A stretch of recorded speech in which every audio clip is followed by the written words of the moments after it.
Junjal. It's just beyond Setúbal. It's a vast estate, wonderfully feudal system they still have. I mean, people work, live, die, go to school on that estate.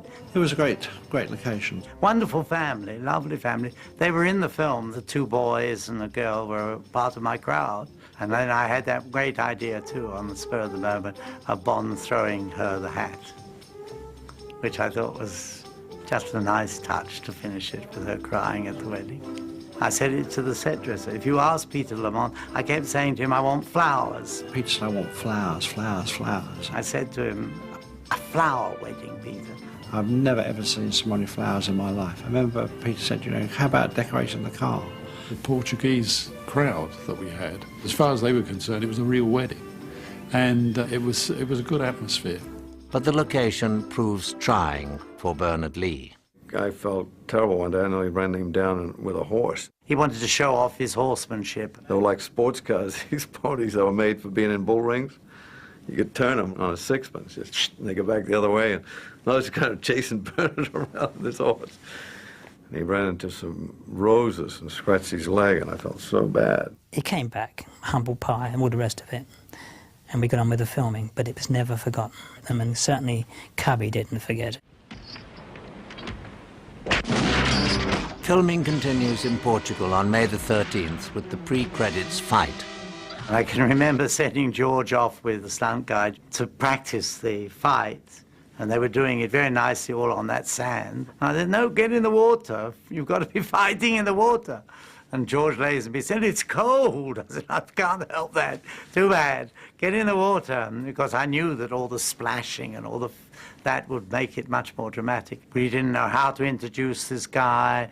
We took elaborate means of opening a sequence with introducing him and all that sort of thing. So in the end, we said, what's the point? Just let's get on with it.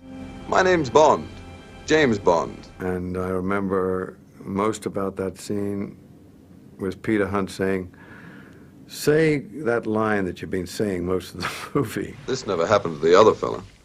That was perfect. As always, you sometimes worry so much about things that you just throw away. And it was a way of breaking the ice, of changing from one guy to the other.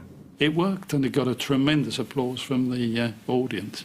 Another pivotal scene is intended to provoke just the opposite reaction from viewers. When I read the book, I cried at the end of the book. And I had the book with me. I would make him sit and wait and get a bit nervous in order to make him a bit nervous for a scene. And then I read that end scene in the book and got that emotion going again. I wanted him to feel nervous and uptight, so that at the end, when she's shot, he really is emotionally involved. The first take we took, I thought he was going to use it, but I brought a tear down my cheek here. And he was emotionally involved, and he played it so extremely well. I was really feeling it in the first one. There was one where he cried less. He said, okay, let's do one without the tear. James Bond doesn't cry. There's no hurry, you see.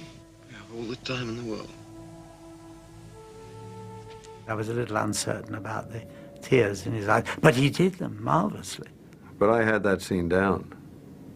I knew it was important. Thinking ahead, Peter Hunt hedges his bets. I shot the film in such a way that there was a perfect ending after the marriage, after the wedding. I go right up on a crane as they drive off. And then you could have started the next James Bond film with them driving in their honeymoon, stopping and taking the flowers off, and her getting shot. And then the titles. And then you could have gone on. That was dramatically how it should have been. It would have worked beautifully well. Whereas ads for You Only Live Twice loudly proclaimed Sean Connery is James Bond, ads for On Her Majesty's Secret Service downplay the fact that another actor is playing the leading role. There were a number of things that worried everyone about that. It was this, the first was, of course, the lack of Sean Connery as being James Bond. And the unknown, Mr. Lazenby from Australia. There certainly were concerns that Sean wasn't in the movie anymore. Despite concerns, no one is quite prepared when George Lazenby's advisor, Ronan O'Reilly, makes an announcement to the press.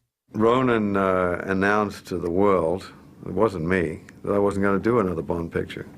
Resignation from what? Her Majesty's Secret Service. Harry Saltzman was interviewed and said it was the first time we've heard of it, and then they turned it around that they let me go. Request granted. I didn't feel that James Bond was going to go on anymore anyway. I mean, with Easy Rider and all that stuff going on, I thought, well, this guy in a suit with short hair is not going to make it. I should have done two. There's no doubt about it. And if I had done two, then who knows what would have happened. I would have probably said to myself, hey, I'm James Bond now, what can I do? And gone on for 7. After his premiere on December the 18th, 1969, On Her Majesty's Secret Service set several box office records. Didn't lose any money. Made money for United Artists and for Harry and Cubby and everybody else concerned, and we carried on work. It was one of the few pictures that took a long time just to earn its money back. But we were obviously never going to use George again. The fact is, the film didn't do as well, and we had to blame somebody, so we fired the star. That doesn't make us right.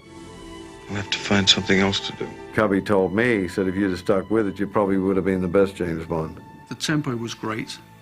George, I thought, was fantastic. I thought George Lazenby was quite good. I thought he gave a very good performance as Bond. If you look at that movie, it's a brilliant movie.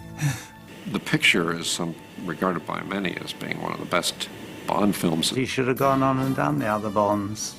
He would have made a very credible Bond and been very good indeed. Despite all the controversies before, during and after the filming, Peter Hunt proves that he has what it takes to make an epic James Bond adventure. I was intent of making the best James Bond film of all. He made me what I am on the film, Peter. If, it wasn't for him, I wouldn't look as good. Who's James Bond?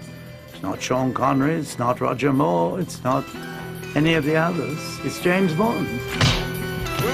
And he was James Bond.